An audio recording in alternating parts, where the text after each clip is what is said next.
In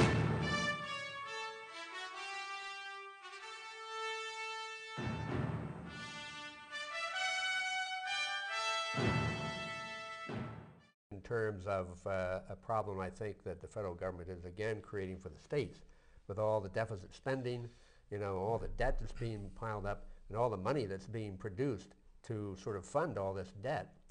And what's going to happen when all that money begins circulating through the economy, and what's the inflation rate going to be like?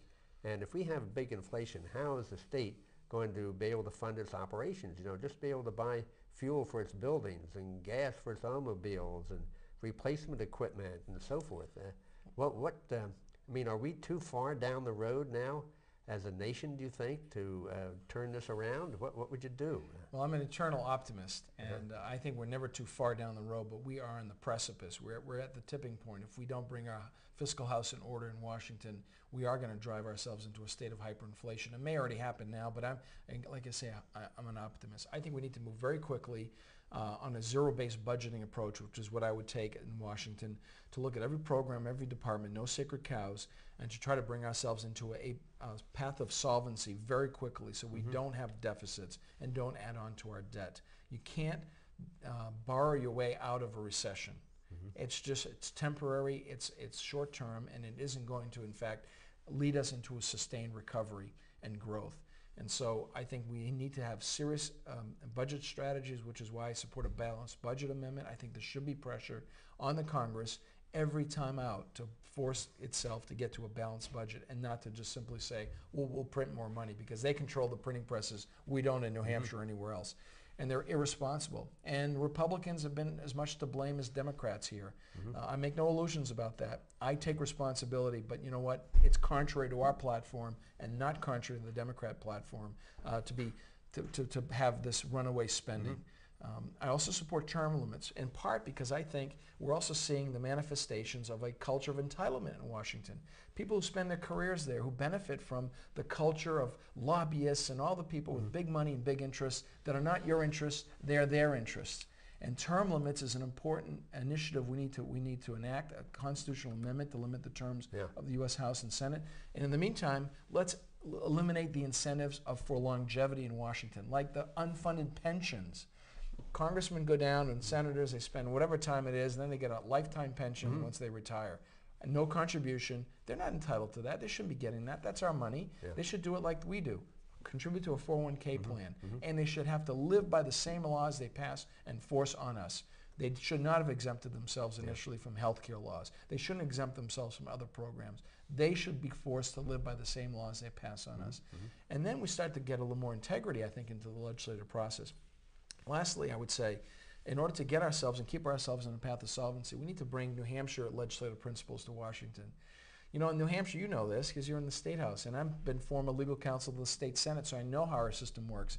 You can't put on non-germane amendments into bills. And every bill sees the light of day. It goes through a committee, it's heard, and our legislature, by the way, is almost as large as the Congress is. And it gets voted out of committee, and it gets acted on by the House, and it moves over to the other House if it's passed as amended. Every bill sees its way through our process, and we have people paid $100 a year to do that. What we're seeing in Washington is these large bills, mammoth bills. They've got the bridge to nowhere tucked in there into a bill that has nothing to do with that. Look at health care. How did the health care bill go from 2,400 to 2,700 pages? Because the federal government, the Congress, decided, oh, well, you know what? In order to drive down the overall cost of health care, we're going to tack on nationalizing student loans. What does student loans have to do with health care? Nothing. It shows how wrong and how broken this legislative process is in Congress. And the lack of integrity is what's allowing this runaway spending and this overreaching by government. Well, let me ask you in connection with that, and you mentioned lobbyists. And you're talking about a lot of common sense things, and I wonder why haven't people in Washington done this before? And then I think, well, maybe it's the lobbyists, the big pharmaceutical companies, the big corporate agricultural companies, the big finance companies, and the banks that come to our congressmen and our senators with all this money for campaigning and everything. What are you going to do when they come to you and they say, Ovid, we have a little gift here for you? Well, I wouldn't be taking gifts. And secondly, I'm not going to live in Washington. I'm going to fly on Tuesday morning from Manchester Airport to Reagan National, come back Thursday night and live at home in Manchester in the same house I grew up in. I'm a conservative because I live that way. And I want to be part of the New Hampshire culture, not the Washington culture of entitlement and going to these fancy parties and all that. I am not interested in doing this. Tell you what, if I wanted to do that, I'd be doing something else and running for the U.S. Senate. I want to roll up my sleeves and get the work of the people done in Washington. I'm not the establishment candidate in this race. Someone else is. Kelly Ayotte was selected by the National Republican Senatorial Committee, supported by Senator Gregg. You know what? It's not Senator Gregg's seat to give away. It is the people's seat, and it's for the people to nominate someone. I'm not independently wealthy. I need the people. And in your viewing audience, if people want to help out, I'm at ovide2010.com. That's our website, OVIDE 2010.com.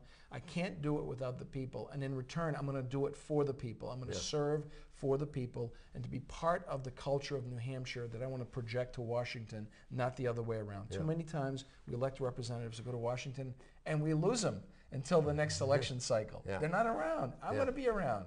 And I think that's an important dynamic. People need to know that.